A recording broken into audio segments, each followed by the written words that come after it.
You know how we jokingly say, oh, over there in America, they have support group for anything. I mean, anything you can think of, they are the support group.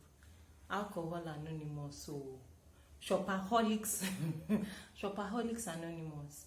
But seriously, guys, these things are very important.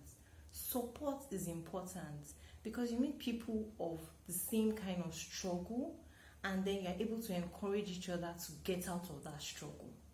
That is the major reason why the Precious Moms Network is here. And today, we are having our first Premium Mom feature. As in, I'm super excited. Like, I'm so stoked right now. And you know the most interesting part of all this? Her name is Precious. I mean, how cool is that? Precious on Precious Moms Network. That sounds really good, right? I know. See this woman? She's a warrior mom. She's a super mom. Like, I would let you guys watch the video. Hey guys, how are you all doing today? My name is Precious James Obuna, and you're welcome back to the Precious Mums Network YouTube channel.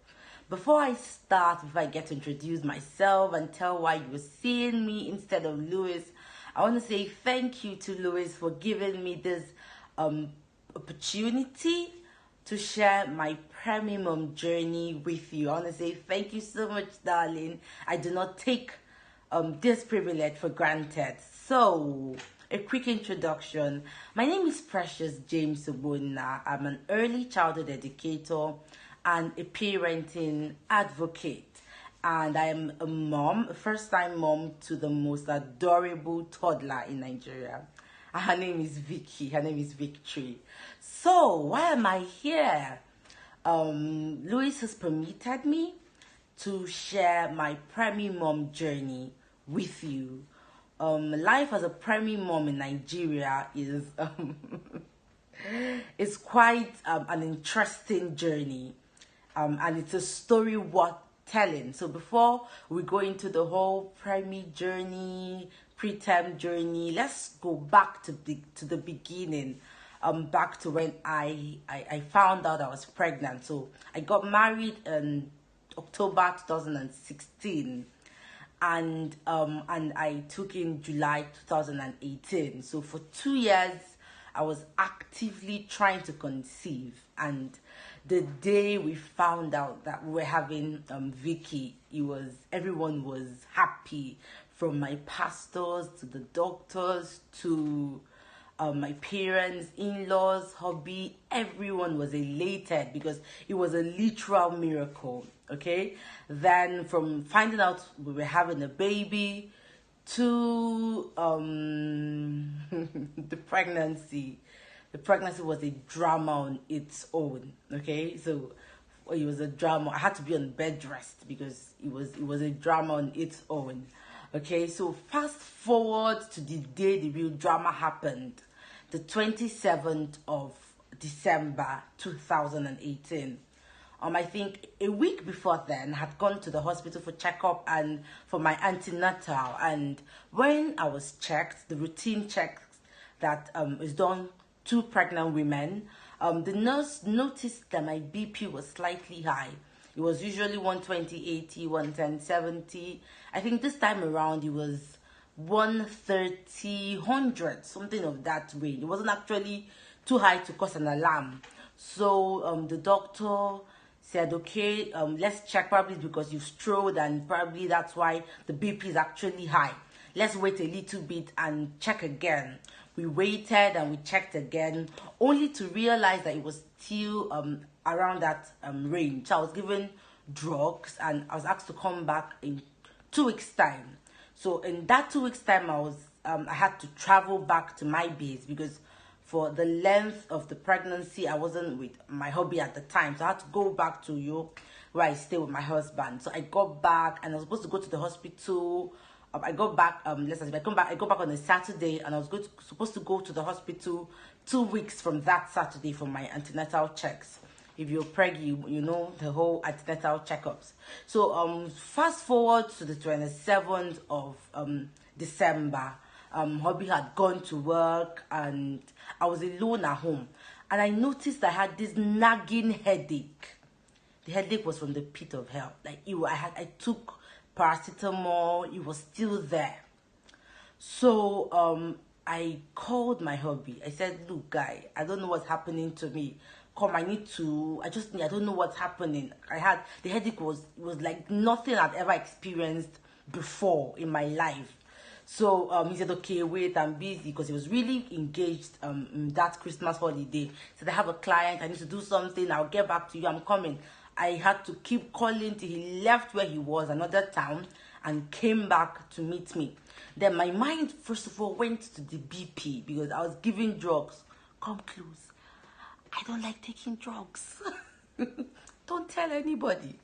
So I wasn't faithful. I was taking, but I wasn't faithful with it, because I honestly didn't know anything called eclampsia, BP. I knew the word. We were taught and lectured about it during antenatal, but I didn't know that was the symptoms. Okay, so hubby came. We went to the clinic, a pharmacy, to check the BP, and it was 150/90. So we called the doctor that was attending to me at the time, and he said, okay, get these drugs, take it and rest. So I got the drugs, I took it. So hubby had to go back to the client he was with, so I went to the office to wait for him. I just remember that towards around 5, I ate, I was resting in his office, and before I could say Jack, I vomited. It was so embarrassing, because he wasn't there. It was his staff that were there at the time. It was this guy. He just came cleaned up, What I found, I remember vividly. I kept telling him that, look, my sight is blurry. I didn't understand what was happening to me. I didn't know my BP was getting very high, and it was a condition called preeclampsia. So it was pre at the time. So I had to call my husband. He came back. We got I took the drugs. And I remember as we were driving home, we stopped by fast food to get food. Well, that was my favorite food at the time when I was pregnant, but it didn't appeal to me. All I remember was that my sight was blurry and I was becoming very tired and very weak. So he said, why don't we go to the hospital this night? It was around 8. I said, no, I don't think it. I just think probably it's one of those pregnancy symptoms. I came back home, and the food I ate, I vomited it. And then he just cleaned me up and I slept off. This was where the real drama happened. So, fast forward 2 days later, that's when I gained consciousness. So from the night I slept on the 27th, I didn't gain consciousness till the 29th morning around 12. So the question is, what happened when I blacked out? So this is my hubby now narrating the story. He said he was sleeping, and all of a sudden I started fitting. Okay, so fitting is a major sign of eclampsia. That is when your blood pressure is over the roof, right? And I was like someone that was having seizure, and it had never happened to me in my entire life. I was fitting like he was. Just imagine a woman with 30 weeks of pregnancy, fitting with my my size. I was fitting. So he said he had never seen anything like that in his life before. So he called his brother. They drove down from wherever they were. They took me straight to the hospital. Immediately I got into the hospital, the first thing they said was that they were going to conduct a cesarean section on me to bring out the baby, that they wouldn't risk having the baby still stay. It's important I say that throughout this gist, I didn't know what was happening. I didn't know when I fitted. I didn't know when I left my house to the hospital. I didn't know when I got to the hospital. So my husband said as they were still deliberating, I had the second eclampsia, the second fit, the same thing that happened, the second seizure. Guys, I didn't know what was happening. That was how a 30 weeks pregnant woman who was still looking forward to my EDD on the 1st of March, that was how they said the baby was going to come. That once it has to do with eclampsia, they were not going to do anything to intervene. It's either I have the baby, I lose myself, I die, and the baby dies too. God forbid. So that was how I was rolled into the hospital within an hour. I got blood, did every other test necessary, and I was rolled into the theater. So this was after months I could recall that when I was being rolled into the theater, the doctor was telling me, "Madam, you're having eclampsia, we need to bring out the baby." And in my unconscious state, I was like, "No, don't touch my baby, she's not yet term, it's remaining so days." The doctor said, "We're trying to save your life." And as we were doing that, I blacked out. And I woke up on the 29th, early morning. And when I woke up, because the eclampsia is a very deadly medical condition, that when it happens, it causes organ shutdown. Your organs are affected. So my sight was heavily affected. So after the CS, when the baby was brought out, my baby was brought out, I was rolled back to the CS ward. I opened my eyes. And first I felt pain. I was like, "Lord, what is this?" And I opened my eyes to my sight was blurry, but to a very different environment. And I saw my mom. Hey, God. I was like, okay, is this a dream? A trance? What's happening? And she was like, "Precious, can you see me?" I'm like, "Yes." "Who are you?" I was surprised to see my mom because, so it's a backstory. I stay in Uyo. My parents stay in the East. And my mom had never been to Uyo all the while I got married till that day. As in, she hadn't been to Uyo to visit me. So I was really shocked. Like, what's this woman doing here? Immediately, I gained consciousness. My husband came. I was like, baby, they brought out Ogoli. That's what we used to call her because we hadn't named her at the time. They brought out Ogoli. I'm like, "Guy, hold up. What are you saying?" He said, "Yes, they had to bring her out. You had eclampsia." I said, "Kidishi Nako, what are you saying? What do you mean? Like, this baby is not..." I literally started arguing. Like, this baby is not So the doctors, like, the nurses were like, "Her BP is still going up and down. You guys should leave her." But in my mind, I was like, what's happening? Just know. So after my husband left the CS, because it was already night and so many people are now permitted into the ward, I kept asking my mom, "Where's my baby? Where's Ogoli? What happened? What are you doing here?" Because it was like I slept, I woke up in another world. And that was the journey. That was the journey to being a preemie mom because of eclampsia, which is a condition that happens in pregnancy where there's preeclampsia and there's eclampsia, where your blood pressure is actually very high, that it causes you to fit. It causes you to have seizure. And beyond the seizure, it is a very deadly condition. Very deadly condition.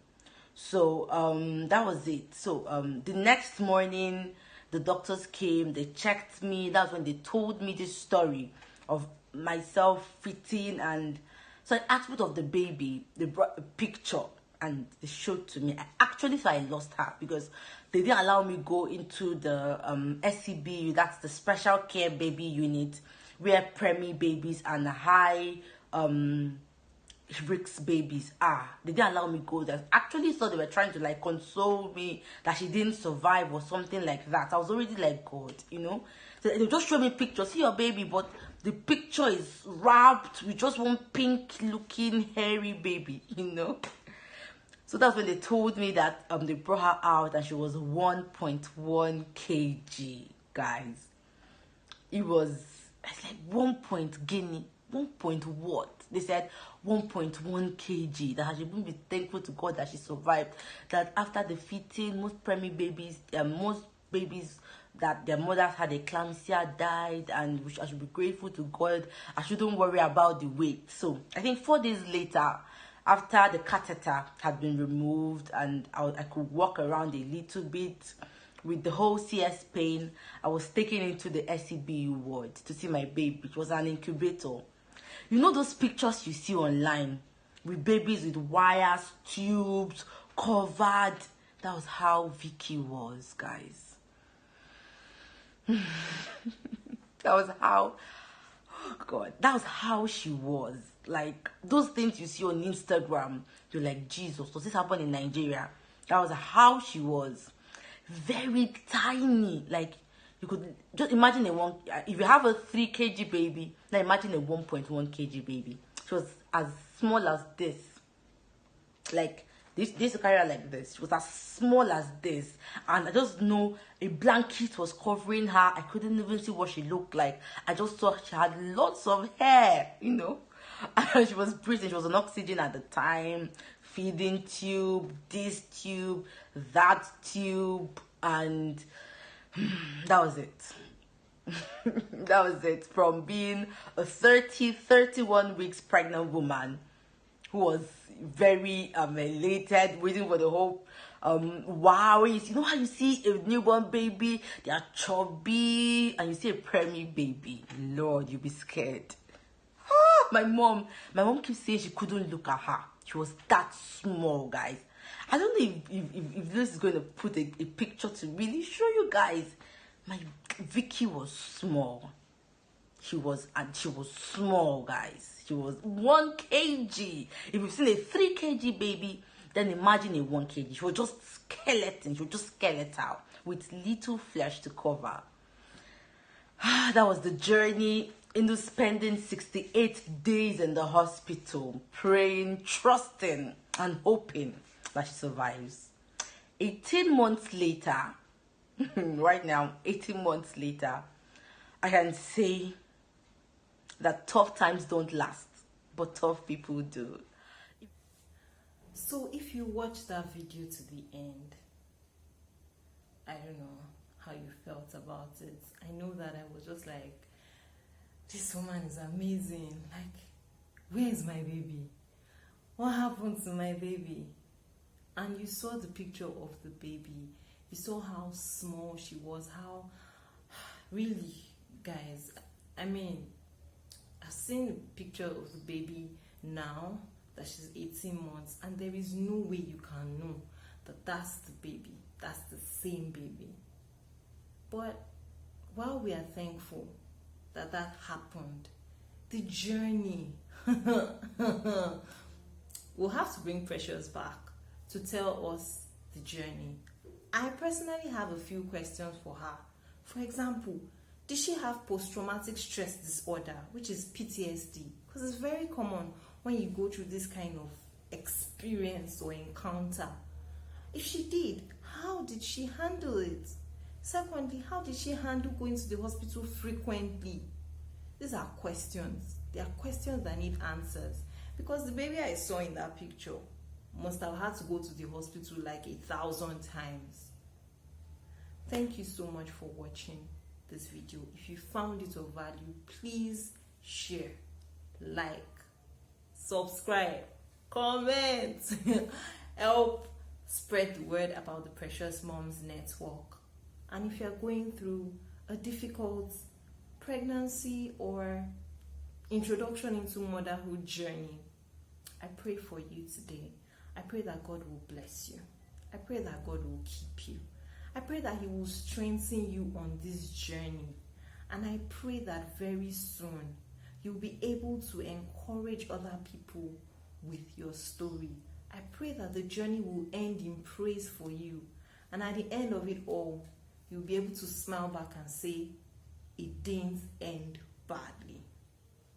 Until I come your way in the next video, it's Lois saying, have a lovely, lovely evening. Bye. Bye, guys. Bye.